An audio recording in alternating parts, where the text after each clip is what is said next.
welcome to JD Clips. Please enjoy the short versions of our famous videos and keep learning.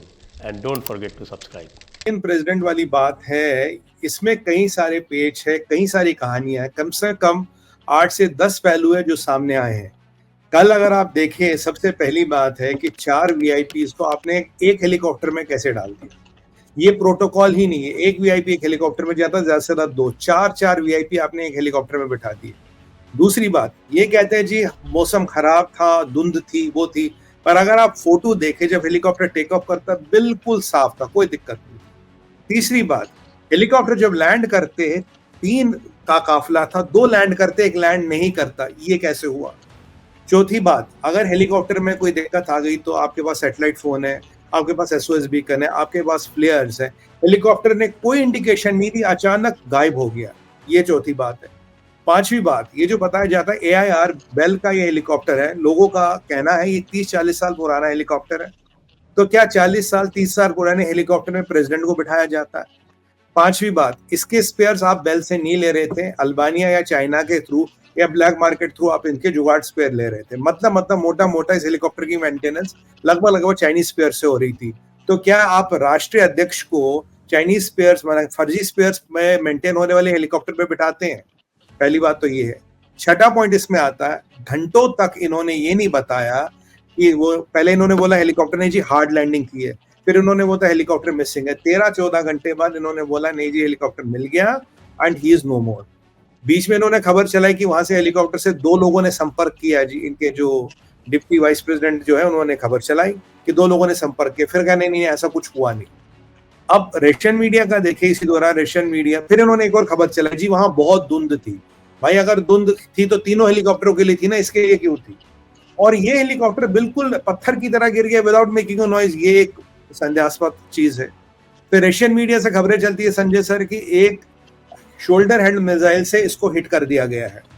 अब ये किसने किया, क्या किया, इसके बारे में कोई पुष्टि नहीं है। आज की बात करूं, आज भी ये ना कह रहे एक्सीडेंट है, ना कह रहे सबोटॉच है, ना कह रहे हिट है, ये कुछ नहीं कह रहे। हाँ, इन्होंने एक धमकी जरूर दिया इजराइल को कि अगर आपका इसमें हाथ है, विल डिस्ट्रॉय इजराइल। अगर ये एक्सीडेंट है, अगर ये सबोटॉच नहीं है, अगर ये हिट नहीं है, तो आप इसको डिक्लेयर करो। और आज फिर क्या हुआ, एक और पॉइंट है इसमें, 9वां 10वां पॉइंट, अब तो मैं गिनती भूल गया। आज इन्होंने वाइस प्रेसिडेंट साहब को बना दिया प्रेसिडेंट। पर यहाँ पॉलिटिकल पेज है संजय सर। जो प्रेसिडेंट है रईसी, इनको बुचर ऑफ तेहरान भी कहा जाता था। अब इनको बनना था खुमैनी की रिप्लेसमेंट। ये थे खमैनी की उम्र है 46 साल या 84 साल, 84 या 86। उसका नेचुरल रिप्लेसमेंट ये था 63 साल का। पर खुमैनी का एक बेटा भी है, Mojtaba Khamenei, who wants him to be take the charge. अभी जो वाइस प्रेसिडेंट को बना, ये 50 दिन के लिए बताया है, तो रशिया कसी शुरू हो गई है। क्या खमेनी का बेटा प्रेसिडेंट बनेगा और सीधा सीधा बाप की जगह लेगा लॉन्ग रन में, या यही वाला बनेगा, ये जो अभी वाइस प्रेसिडेंट है यही वाला बनेगा। वहां से रिपब्लिकन गार्ड वाले कह रहे, जो ईरान का रेवोल्यूशनरी गार्ड है, वो कह रहे यार हमारा बंदा बना दो, क्योंकि कह रहे जी पिछले 4 सालों में करीब 20 ईरान के टॉप साइंटिस्ट और ईरान रेवोल्यूशनरी गार्ड के कमांडर मारे गए, इंक्लूडिंग कासिम सुलेमानी। कह रहे हमने इतनी कुर्बानियां दी है तो हमें बना लो, क्योंकि अभी देखिए रेवोल्यूशनरी गार्ड का 25-30% कंट्रोल होता पावर पे। कहते हैं अगर हमारे पास पूरा कंट्रोल आ जाए तो हमारा मौका। तो 3 कंटेंडर तो वहां के हो गए। तो रीजन भी है। एक और स्टोरी आई बीच में, सोर्सों का कहना था कि भाई हेलीकॉप्टर ने लैंड किया था, अपने ही सुरक्षा कर्मचारियों ने इनकी हत्या कर दी। अब ये कितना सच है ये हमें नहीं जानते। कि कह रहे कि इन्होंने लैंड किया था, जो ईरान के डिप्टी प्रेसिडेंट ने कहा था कि जी कम्युनिकेशन एस्टेब्लिश हुआ था, उसके बाद 7 गन शॉट्स फायर हुए, 6 गन शॉट्स फायर हुए और सबको मार दिया गया। और अब मजे की बात यह है कि फिर तुम इजराइल को धमकी क्यों दे रहे हो। एक तो एंगल ये है, आपको याद होगा जब लास्ट टाइम इजराइल ने हमला किया था, जो इनका जवाबी हमले, जो ईरान ने उन पर हमला किया था, जो इजराइल ने जवाब दिया था, सारे रॉकेट चले थे ईरान की टेरिटरी से। तो ईरान ने तब दिखा, जब अल शफाक पे अटैक हुआ था, तो इजराइल ने दिखाया कि हम तुम्हारी टेरिटरी से तुम्हारे पे रॉकेट चला सकते हैं। तो कल का अगर आप परिस्थिति देखिए, ईरान का प्रेसिडेंट, ईरान का जहाज, ईरान का एयर स्पेस, ईरान की मेंटेनेंस, ईरान की टेरिटरी, जहाज गिरता है ईरान में और ईरानियों को ही नहीं पता। 13 घंटे लगते हैं 20 किलोमीटर या 15 किलोमीटर के डायमीटर में जहाज ढूंढने की। और ये ईरान धमकी देता दुनिया को, ये ईरान धमकी देता अमेरिका को, हम तुम्हारी ईंट से ईंट बजा देंगे।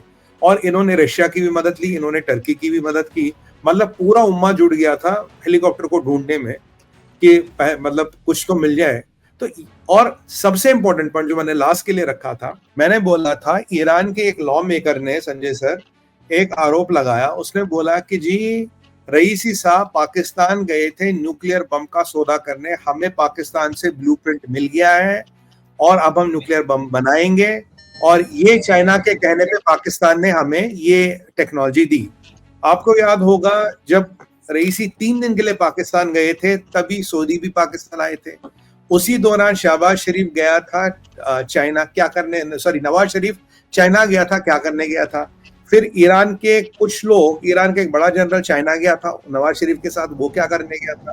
फिर नॉर्थ कोरियन जाते हैं ईरान, वो क्या करने नॉर्थ कोरियन ईरान जाते हैं। तो ये उम्मीद लगाई जा रही थी कि तब इन्होंने कुछ वो न्यूक्लियर बम की डील की थी। ईरान का रॉ मेकर का ही ये स्टेटमेंट था। और जब से ये खबर आउट हुई है, तब से ये अटकलें लगाई जा रही थी कि क्या CIA और मोसाड चाहेगा ईरान के हाथ बम लग जाए। तो सर ये जो पाकिस्तान गए थे, ये जो न्यूक्लियर बम का जो स्टोरी बाहर आई थी, ईरान का खुद लॉ मेकर कहता है जी हमें ब्लूप्रिंट मिल गया, चाइना के कहने पे मिल गया। मैंने तभी कहा था कि अगर ये बात में दम है तो इजराइल का मोसाड और CIA ये बम इन तक जाने नहीं देगा। कुछ ऐसी घटना होगी जिसकी हम परिकल्पना भी नहीं कर सकते, क्योंकि काफी हेक्टिक जियोपॉलिटिकल एक्टिविटी होती है, तो कोई कुछ बहुत बड़ी घटना हो सकती है। लास्ट टाइम मैंने जयपुर डायलॉग पे कहा था, और मैंने कहा था ये भी है कि इजराइल का अगर आप रिटेलिएशन देखे, वो सिविलियंस की तरफ नहीं है।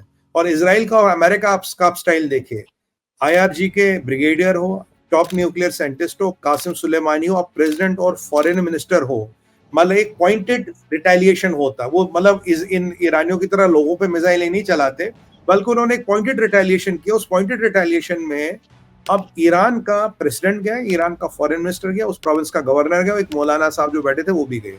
चलिए उनकी तो कोई बड़ी बात नहीं। अब आप देखिए अभी डर कितना होगा। कल रेवोल्यूशनरी गार्ड ने पूरे एरिया पे कब्जा कर लिया, सब न्यूक्लियर इंस्टॉलेशन, सब इंपॉर्टेंट फैक्टर्स पे रेवोल्यूशनरी गार्ड आ गया। अब वहां टसल हो गई। अब खमेनी कह रहा कि जी अगर हम बदला लेंगे, इजराइल को इन्होंने धमकी दे डाली। अगर इजराइल ने कुछ नहीं किया तो इजराइल को धमकी देने का मतलब क्या है, और अगर इजराइल ने कुछ किया तो बोल दो इजराइल ने कुछ किया। हकीकत यह है कि इन्होंने पीछे अमेरिका को भी बहुत धमकियां दी थी, और इनके कहने पे पाकिस्तान भी धमकियां दे रहा था अमेरिका को, जी हम तो ईरान से गैस पाइपलाइन लाएंगे, we will work on our national interest. अब पाकिस्तान में नेशनल इंटरेस्ट वही मतलब होता है ना, जैसे आप बोलो कि हॉट आइसक्रीम, वो तो कोई होती नहीं। तो तब से कुछ ना कुछ ऐसा होने का मतलब संभावना थी। आज के डेट में Khamenei would be highly insecure about himself. इनका जो वाइस प्रेसिडेंट है वो हाईली सिक्योर्ड होगा। अगर आप इनका स्ट्रक्चर समझे तो मेनली पावर खमेनी के पास है, उसके बाद प्रेसिडेंट होता है, और उसके बाद वाइस प्रेसिडेंट होता है। इन 3 लोगों के पास पावर है।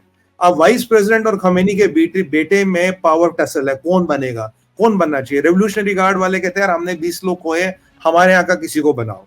तो अब जो पावर टसल में जो ईरान फंस गया है, ऐसे में क्या ये इजराइल पे हमला करेगा, क्या ये रेड सी पे हमला करेगा। और सबसे इंपॉर्टेंट चीज संजय सर, हमारे हिंदू धर्म में तो यही कहते हैं ना, सबसे बड़ा होता कर्म। देखो कर्मा कम्स बैक। अगर आपने 23 साल की लड़कियों को इसलिए मारा कि उन्होंने हेडगियर नहीं पहना, उनके सरों पे डंडे मार मार के मारा आपने लोगों को फांसी चढ़ाया कि भाई तुमने ब्लास्फेमी कर ली। और खमेनी की ग्रैंड डॉटर को देखा गया था अमेरिका में आधे कपड़े लगाए हुए, आधे कपड़े लगा के घूमती है वो। बट जो बागियों की बेटी है 20-21 साल की माशा को आपने कब्र में लिटा दिया कि भाई तुमने ठीक से हेडगियर या स्कार्फ नहीं पहना, हिजाब नहीं पहना। देखिए कर्मा तो वापस आता है ना, कर्मा वापस आ गया इनके पास।